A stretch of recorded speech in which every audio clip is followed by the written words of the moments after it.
wonder if I could still drive stick. I probably could. It's just been so long.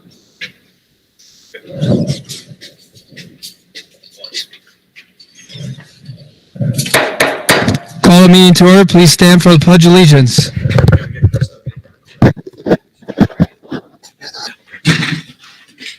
Pledge allegiance to the flag of the United States of America and to the republic for which it stands, one nation, under God, indivisible, with liberty and justice for all.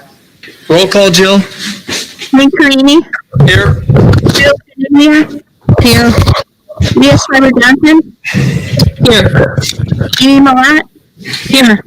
Mark Verheugen. Here. Maren Grabowski. Here.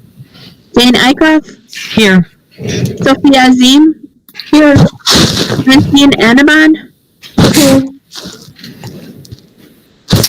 All right, good evening, everyone. Thank you for joining our October 26th school board meeting.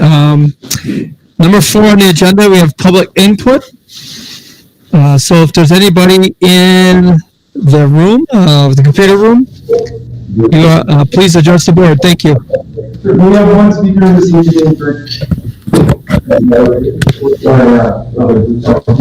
I didn't do any summary comments. Okay.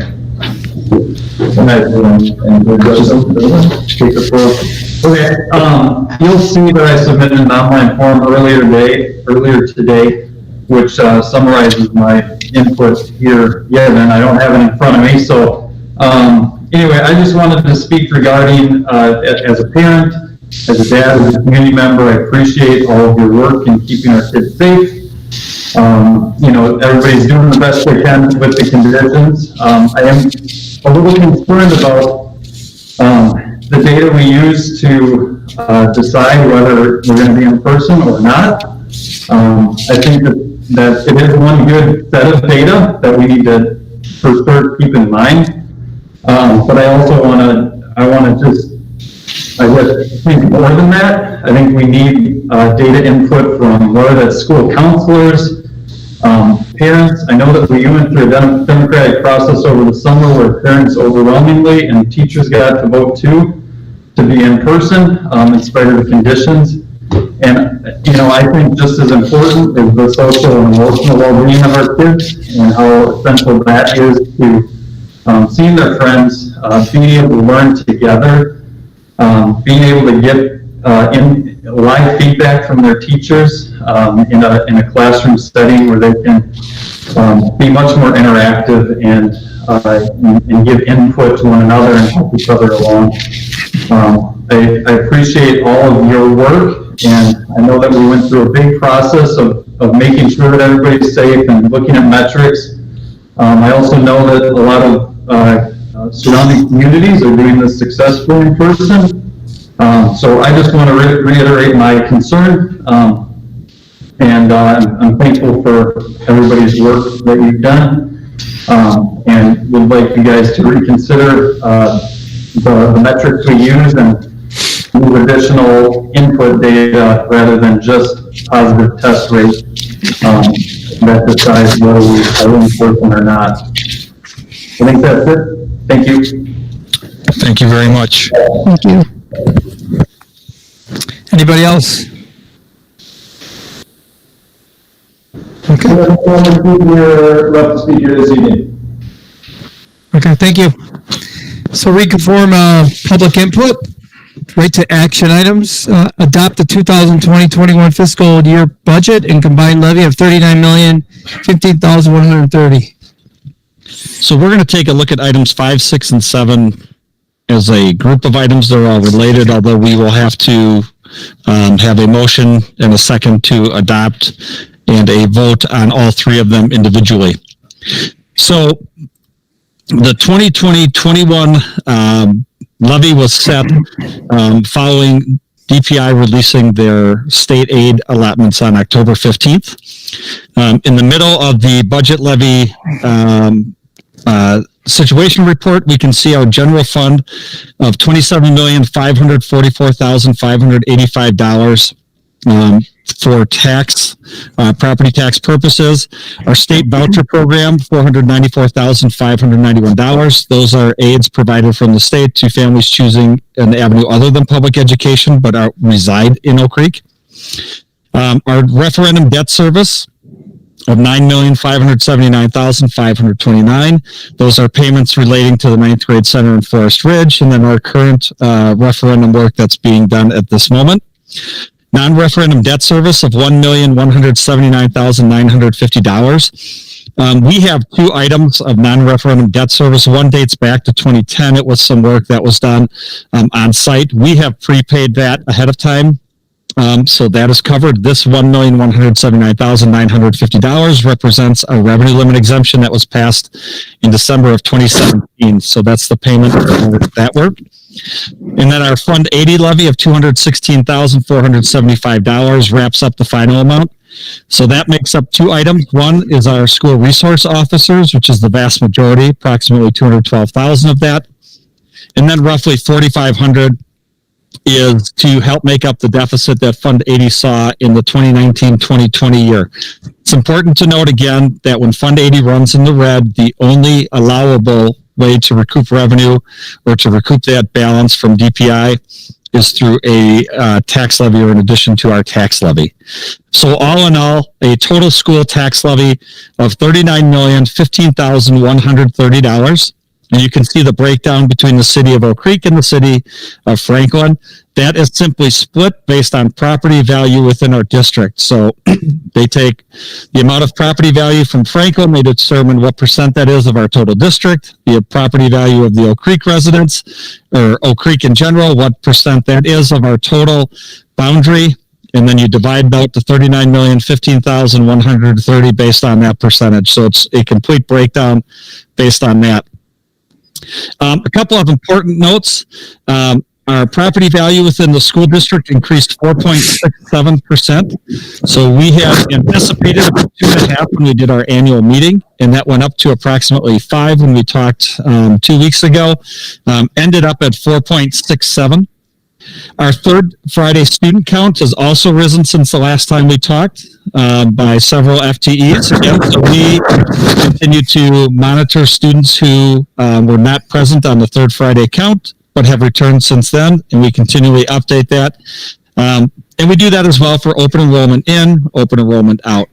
So all sorts of those. Our 3-year rolling average has decreased from 6,252 to 6,189. But again, we softened that blow significantly. When we talked a couple of weeks ago, that 3-year rolling average was about 6,182. So we've added 7 students to the FTE 3-year rolling average, which is 21 for this year.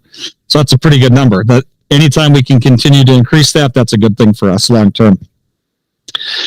Our October 15th certification of state aid was $34,116,507, approximately $40,700 difference from what we had anticipated in July, or 0.12%. So a pretty good estimation of where we were.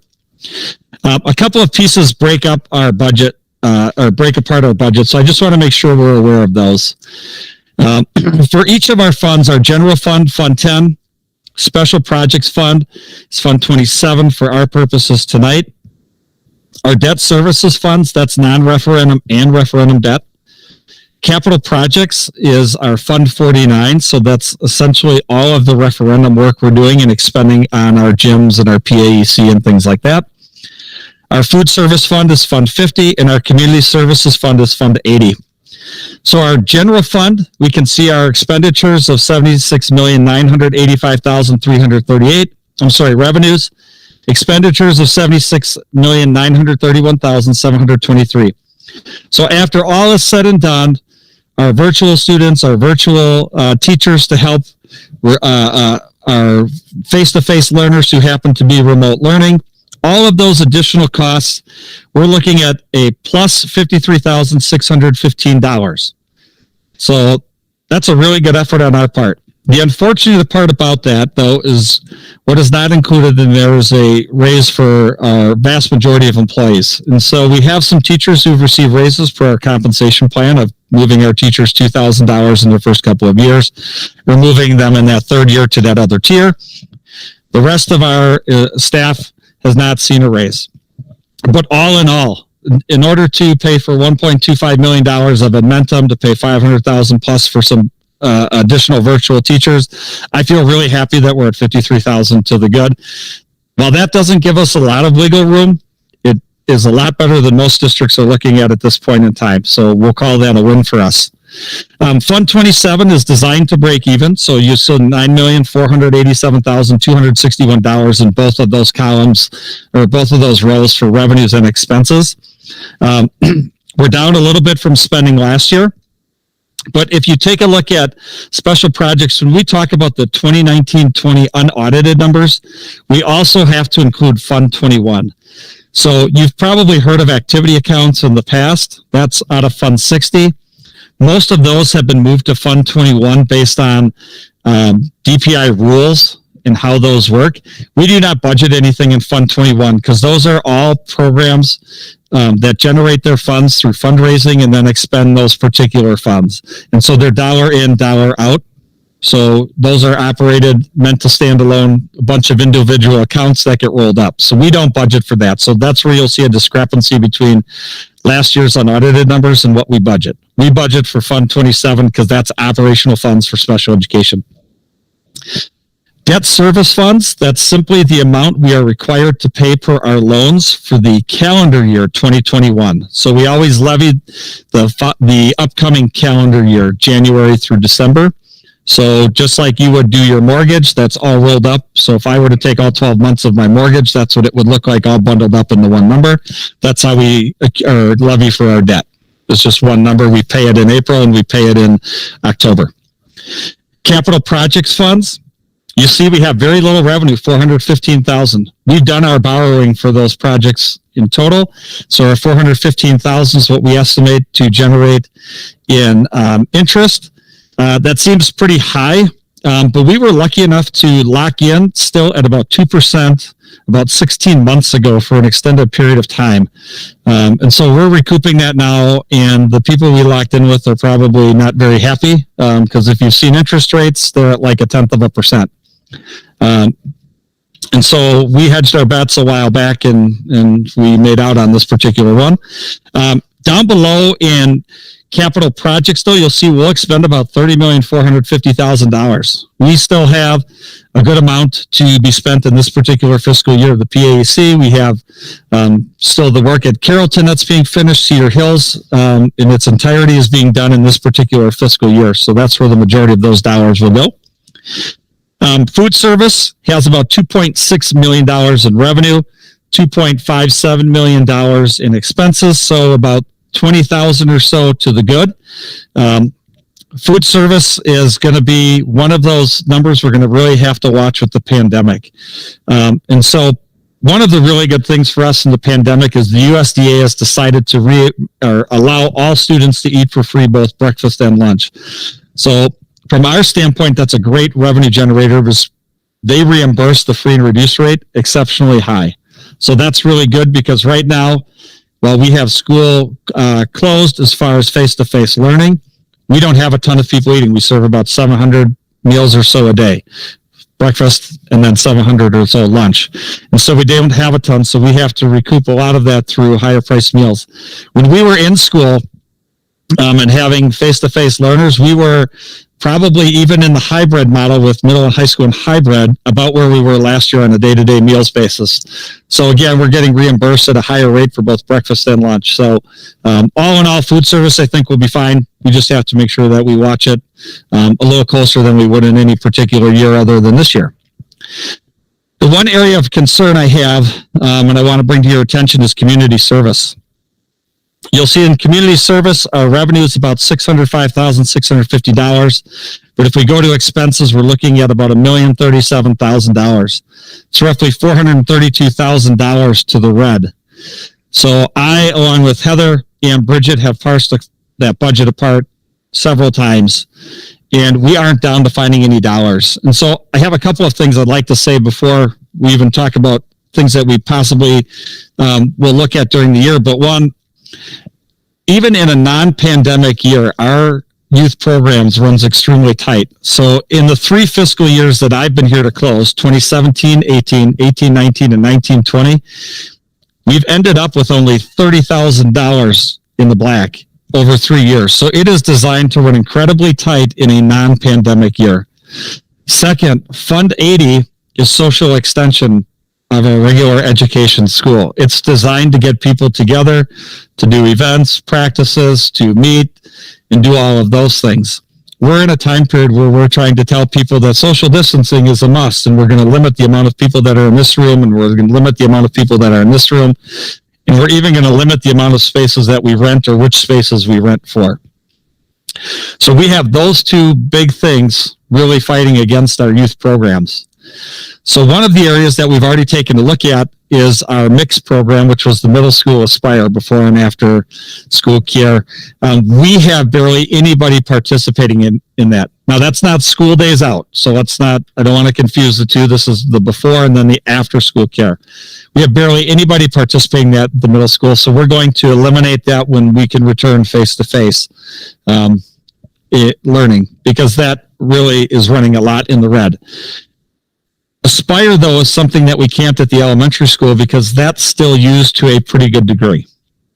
But we do not have enough students in it right now to put it into the black. So it's important to note that we have to have a certain level of staffing in order to make Aspire work. And obviously, the more students we have in it, the better that we make that work. But we are not even meeting those thresholds when we were back face-to-face, and our elementary was in face-to-face every day, 5 days a week. We weren't making our numbers. We're at about 25% of the students are participating in the before and after school care. And so we're really struggling from that standpoint because, again, we have to have a certain level of staffing in order to just run the program. And then every student that joins after that is a bonus. But we're not even meeting the minimum staffing, or we're not meeting revenue for the minimum staffing. And then the other piece I just wanted to mention or remind us just one more time is it runs very tight in the very best of years. It's designed to break even, or as close to even as we can get. So in the very best of years, we do that. We're in the worst social programming year that we've ever seen, and there's no playbook or revenue and expenses to go back and say, well, this is what happens in a pandemic, and these are areas we concern. We're really driving without a roadmap on this particular one. So we're looking at community services, roughly $430,000 to the red. I also want to reiterate, just as I said before when we did our tax levy, any dollar that we run in the red in Fund 80 has to be recouped through property taxes. There isn't an alternative that DPI provides us. So we, as I mentioned, Bridget, Heather, and I have parsed through the budget.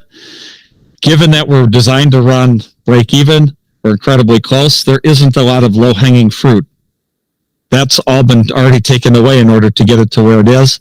And we've making a couple of minor adjustments to our staffing levels at Aspire, but it hasn't really budged the needle all that much. And we've decided to remove the mix once we return to face-to-face. So those items have been included in here, and they provide a little bit of reprieve, but obviously not $400,000 of reprieve. And again, $400,000 represents about 40% of that budget. So to put that in perspective, if we just took our Fund 10 budget and we decided to cut that by 40%, we'd have to lop off $30 million. So if we think about that, the only way to get there at $30 million is very high price ticket items have to come off the board. And so at that point, I would say if we were to do anything for community services, we'd have to take a really strong look at youth programs and whether that's something we want to invest in. I'm not suggesting otherwise. I'm simply pointing out the facts. So that's where we are with the expenses and revenues for our particular budget areas that we're talking about tonight. I've already mentioned our tax levy, but I'd just like to show it in terms of a mill rate, because that's always an important piece. So on our second page of our equalized mill rate worksheet, we see our proposed mill rate of $8.92. That is 6 cents higher than we talked about a couple of weeks ago. That is almost entirely related to the state voucher program coming in quite a bit higher than we had anticipated. And those are really pass-through dollars, but they're pass-through dollars as added to the tax levy, not added to state aid. So it's a pass-through to our tax levy. So almost that entire 6 cents. And there's minimal parts that hit general fund, non-referendum, referendum chargebacks, and Fund 80. All of those are equivalent to less than a cent. So again, almost all of it is related directly to that state voucher program.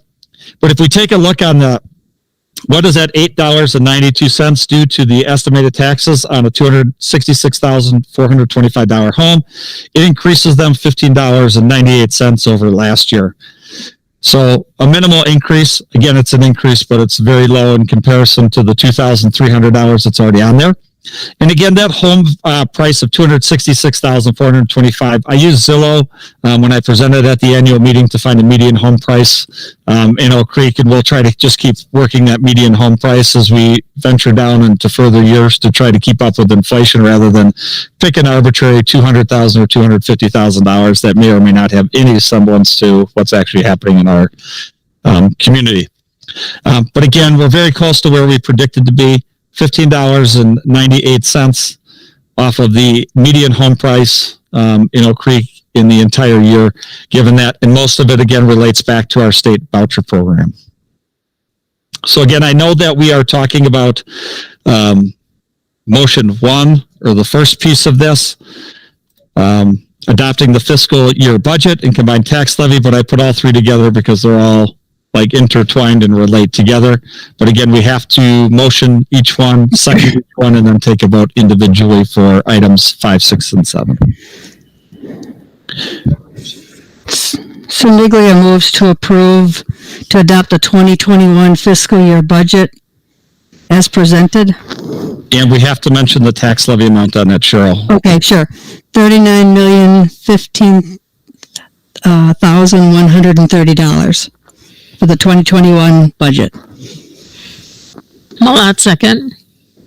Any discussion? Okay, roll call. Jane, Yes. Cheryl, Yes. Darren, Reluctant, yes. good hero. You're muted. A reluctant, yes. Amy, Yes. Leah, Yes. Mark, Yes. and I'm a yes also. All right, we have a motion for number 6. Siniglia moves to approve to certify the 2021 fiscal school year tax levy to the city of Oak Creek in the amount of $32,935,893.46. Malat, second. Any discussion? Thank you. Any discussion? Okay. Roll call. Jane, Yes. Cheryl, Yes. Darren, Yes. Amy, Yes. Leah, Yes. Mark, Yes. and I'm a yes. Number 7, we have a motion. Siniglia moves to certify the 2021 fiscal school tax levy to the city of Franklin in the amount of $6,799,236.54. Is there a second? Yes. Malat, seconds. Thank you. Discussion? All right, roll call. Jane, Yes. Cheryl, Yes. Darren, Amy, Yes. Leah, Yes. Mark, Yes. and I'm a yes. All right, information items, report on retention of professional leaders.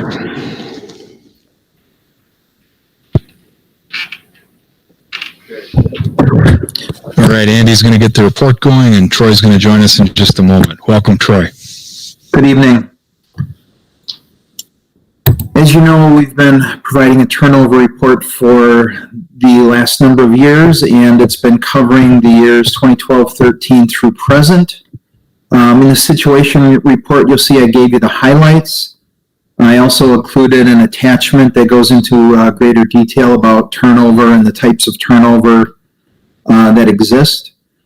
But to give you start with a high level overview, this year we had the largest number of retirements we've ever had, at least since 12-13, and we had the fewest number of resignations. Combined, our turnover again was pretty decent. Part of the high number, 15 retirements, was because we allowed a number of teachers to retire as a result of the pandemic, rather very late in the summer. So that did boost us up quite a bit. What we did see around us too was very similar, not in terms of having the highest number of retirements and lowest number of resignations, but for those districts who did participate in our survey, almost all of them had fewer resignations and more retirements this year. So I found that rather interesting. On the top page 2 of the situation report, you can see the districts that participated this year. We're about dead in the middle of that with the 6.1% turnover. And unfortunately, we had about 15 districts who did not participate this year for one reason or another. It's clearly just something voluntary that we all participate in, and a whole host of them did not do it this year. But what you will see is, as you move further down the page, you'll see that retirements really lead the way in terms of why people are exiting our district. Then combine that with teachers moving, staying home with their kids, or taking a job in their current hometown. Those three then are the next biggest one, followed by those teachers that we've found that we would like to have seen more out of and just weren't cutting it. We've asked them to resign, or we've taken the step of non-renewing them. Combined, all of those account for about 75% of our total turnover. So again, a very significant number made up of a very few things happening. It should also be noted, one of the things that we did this year was we did a SPAM, the Personnel People Survey, around the area, and far more districts participated, just looking at special education teacher turnover. And as you know, in past years, we've been doing some things to try and retain some of our very quality teachers in higher need areas, special education being one. We were amongst the lowest in turnover in terms of special education, so that was really great to see. It's great to see that when we're doing things, it really does have an impact compared to a number of districts that continue to struggle to find special education teachers, even as we sit today. So I'm not going to go into great detail on the report that I provided to you, but I guess what I will summarize our overall turnover by saying is that we're in a very, very good place. I'm not going to say I'd like to see more turnover, but we're in a very, very good spot right now.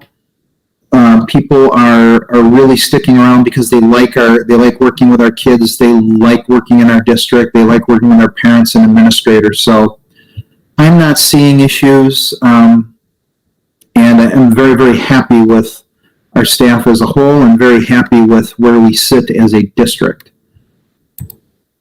And then, as I mentioned, the report, I go through some greater detail that I'm not going to dive into, but if you remember, I've talked to you in the past about both acceptable turnover and unacceptable turnover, and avoidable turnover and unavoidable turnover. Some of the unavoidable turnover are those things I mentioned. You know, your spouse moves away, I stay home with my kids. It's just people making decisions. Avoidable turnover is when we may take an action to ask a teacher to resign, or we don't take an action when they say, hey, I want more money, or I'm leaving. So with that, I will open it up to any questions you might have, and we can go from there. Troy, I just want to say that thank you for this. This is something I know we ask for every year, and I appreciate it, and I appreciate all the time and effort that you put into providing this, considering everything else that's going on right now. So thank you. It was very thorough, and it answered all of my questions. So kudos to your department and us. You're certainly welcome. Troy, do you know if you break out the numbers in the retirements for this year, how many were normal retirements and how many were early? Top of my head, about 5 were abnormal later in the year that we allowed no penalty or anything else. It might be 6, Jane. That's okay. I was just looking for an estimate of those numbers. Troy, I've got a question. I'd like to know, based on all the retirements we had, what is the average years of service of the staff we have left here? I could get that for you, Mark. That's generally not something that I look at, but I'm happy to do that for you. Yeah, I was kind of curious because I know we've had, a number of retirements in the last couple of years as well, and I'm kind of thinking our average age of teachers is moving to the younger side, which helps us out at budget time a little bit too, I would think. That's why I asked the question. Good question. Not something that I have it somewhere, but I'd have to actually dig it up for you and get it for you. I'll stop in one of these days when I get time. I will also put it in an email so all the board members are able to see it. Any other questions? Troy, thank you very much. Very helpful. Welcome. All right, next on the agenda is September budget report. Andy?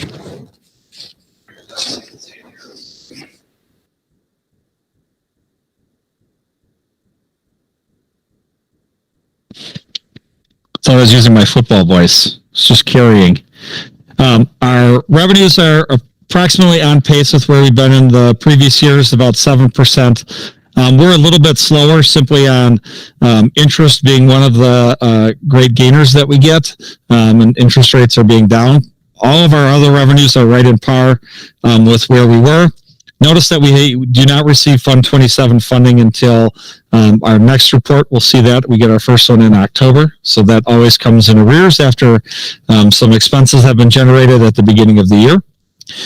Our expenses are right on par with where we've been in the previous years, and that includes, if we take a look at this capital purchase line, which is the 500s, that is our Edmentum payment already of 1.25 million. So you can see that that's trending very close. It's 80% of its spend, but about half of that entire budget is locked up into that one particular purchase of Edmentum for $1.25 million.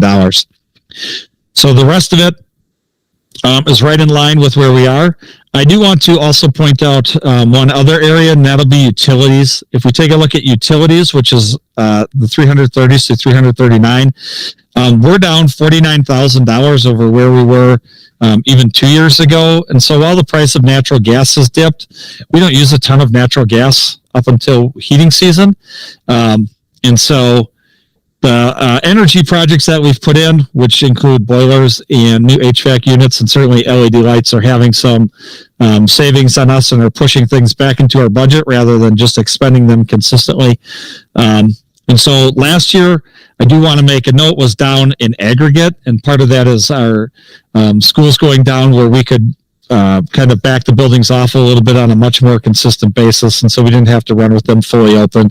So even looking at last year's number is a little skewed, but if we can track it during its current time when school was open both years, it's going to be a great barometer. So this would be a great barometer to track right through to March when school's closed, and so we're trending very well. And a lot of that is just the board getting ahead and approving those energy efficiency projects, which helps take dollars from running air handlers and boilers that now have greater efficiency and just cost less energy to run. So they're better used and they're cheaper to do that. So great foresight to get that done. The last piece I just want to take a look at is our fund balance. And so We're pretty close to on par with where we were last year at this particular time. Again, that orange bar represents our health insurance fund balance. One of the things I'd like to point out, because we finally had the valuation that comes from our healthcare consultant and related to that balance. So as you know, we're trying to target approximately 33% of our healthcare spend, so about $2.6 million, somewhere around there. We're at 1.6 right now. But that $1.6 million represents, or I should backtrack one more. $1.3 million represents with 99% certainty that even in a catastrophic healthcare year, we would be totally fine. So what we have in our health savings account right now is $300,000 past what's considered a 99% certainty on a really bad year. So really what we're targeting is a really bad year and then the ability to absorb a pretty good or a pretty poor year. Not two really bad years back to back, but the ability to absorb that. So we already have one of those pieces lapped off, which is the really bad year, and we can absorb that. So that's a great positive for us in self-funding, is that we've been able to manage to save $1.6 million overall, which helps us stave off that bad year and really keep working towards, again, spending less dollars on healthcare. Not that we're not providing great healthcare, but spending less dollars on it and putting those dollars to use somewhere else while still providing a great healthcare product. So I just wanted to point that out because that was great news when I saw that 99% certainty of a catastrophic year is already covered. So, and that includes a COVID, like all COVID's already built into that model. Answer my question. Thank you. That's awesome.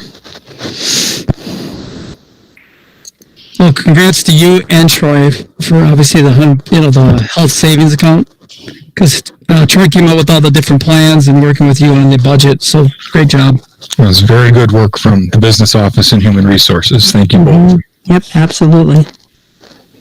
All right, review upcoming school board attendance agendas. So, Mr. Carini, we have a couple of things on here.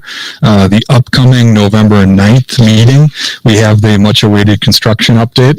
So, Mrs. Cerniglia has asked a few times for images of projects, etc. We'll have that to talk about.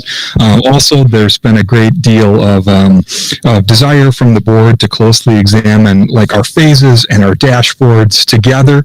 We'll add that to the next scheduled Board of Education meeting. You don't see that on the sheet, but we'll make sure that gets on here too. So we can go through all of our dashboards together and talk about current state, etc. So expect to see that at that meeting at that time. By way of an announcement as well, it's been kind of a busy day over here at district office. We continue to update all of our dashboards, like I mentioned before.